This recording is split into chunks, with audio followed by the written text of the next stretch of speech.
Hello and welcome to How to Husqvarna. Right, today we are going into the do's and don'ts in terms of when you couple your generator. He's laughing already. David, how are you doing? Goed, dank je, Chippy. Rustig. That's good, man. Okay, so in plain old boermakerplan fashion, I couldn't wait for the electrician, and we had like a power outage a few days back, and I just decided to go and couple this thing on my own. Yeah. So I just want to tell you guys what I did, and then you can tell me what I did wrong. So if you look at this plug, I got a thick enough cable that this thing basically works. So this basically slots in there, and then this runs to my DB board, and I just switch off the mains, plug it in, start it up, and woohoo, I've got power. So okay. Okay. Tell me what I did wrong. So wait, let's stop right there. All right, so that's plugged into your DB at the moment. Yes, that's live. So that's live. Yes. Okay. So nothing serious in terms of insurance issues, houses burning down, nothing like that, which is a... You know we have a term for that.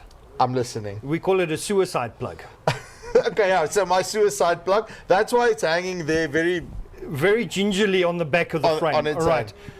Chippy, we need to fix this for you, because we need an electrician. So I believe you've already organized that. Check out the video for the electrician where he comes in and just sorts out all of this. All right, so let's talk about some practicality in your house. Yep. Yes, we all have load shedding. The problem is, how do you normally know whether there is load shedding or when it's stopped? Well, you normally know that there's load shedding when the power goes out. Luckily, my neighbor hasn't got a Jenny, so I'll just check if he's got light. Then I know it's time to go and switch it off again. That's how you switch it off. Okay, so I'm going to give you a couple of tips and hints. I'm not an electrician. Yep. So we're not going to talk about the practical installation of this.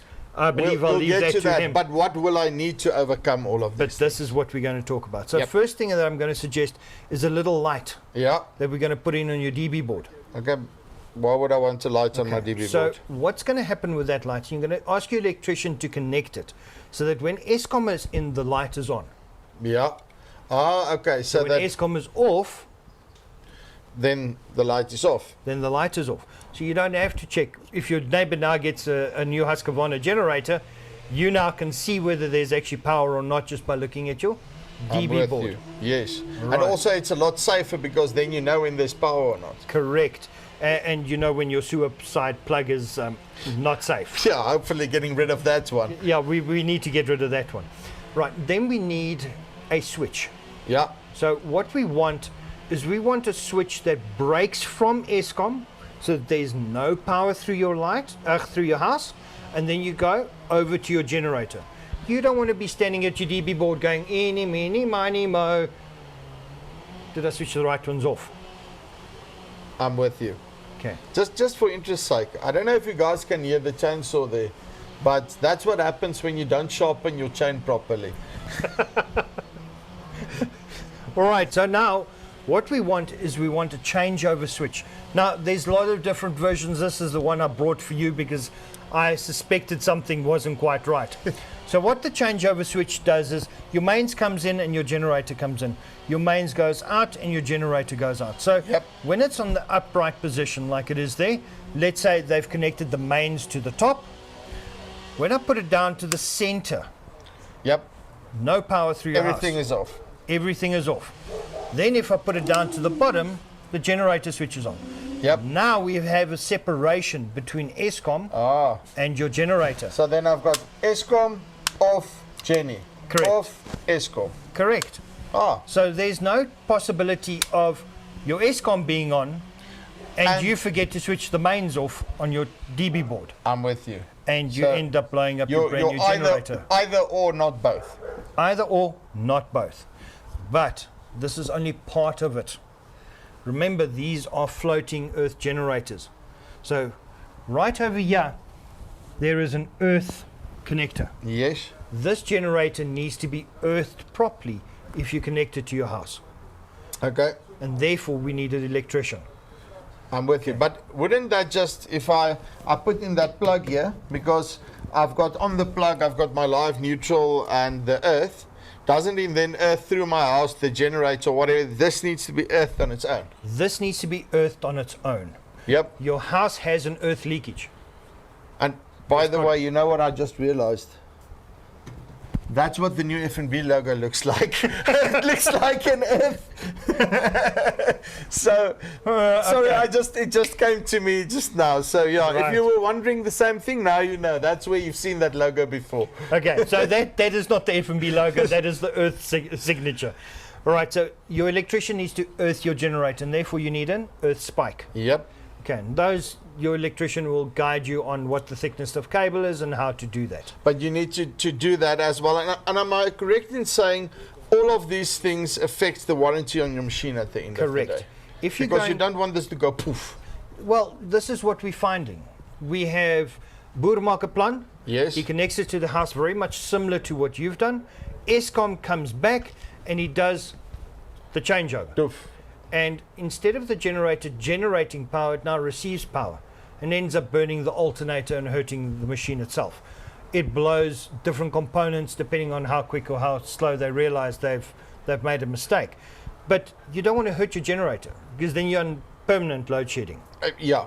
Not a great idea. So you want that separation between Eskom, no power in your house, and your generator. So you make sure that the two never meet.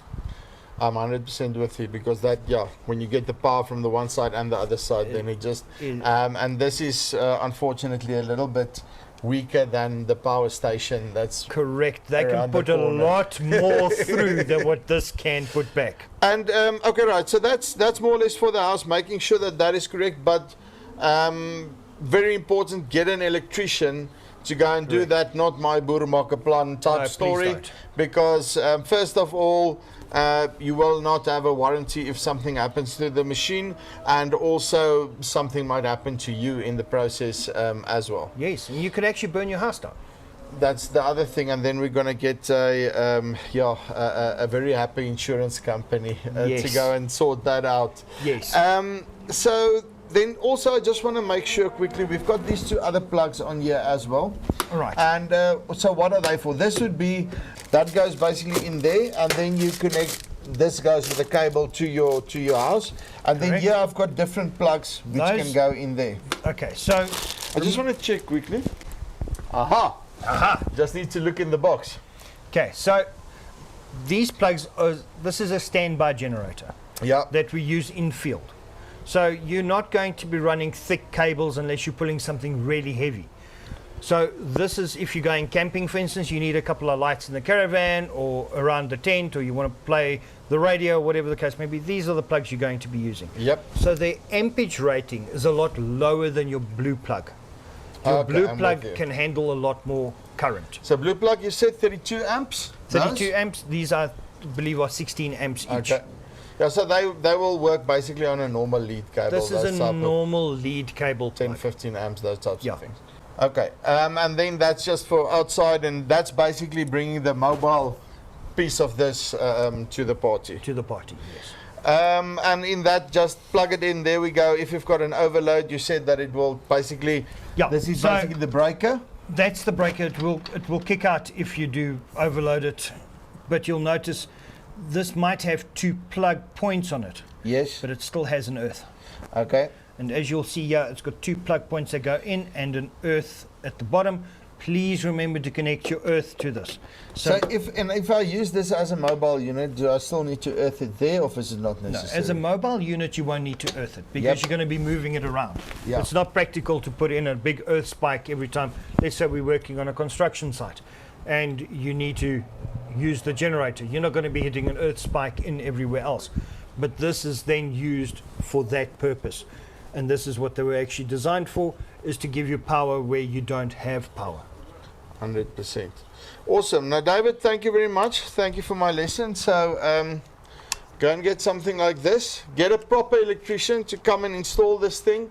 It is, yeah, it's half of the battle won if you've got the generator. Make sure that the guy has got his accreditation, all of that, and that you can still get a electric certification afterwards. Correct. Make sure that all of those things are in place. Then should something happen within your house, you are still covered. The insurance will cover you, and more importantly, not more importantly, but also important, is that your machine is still covered. So that's it from How to Husqvarna. I want to say, hopefully now your load shedding problems is something of the past. At least mine is. That's it from Farmspace. Till next time. Cheers. Cheers.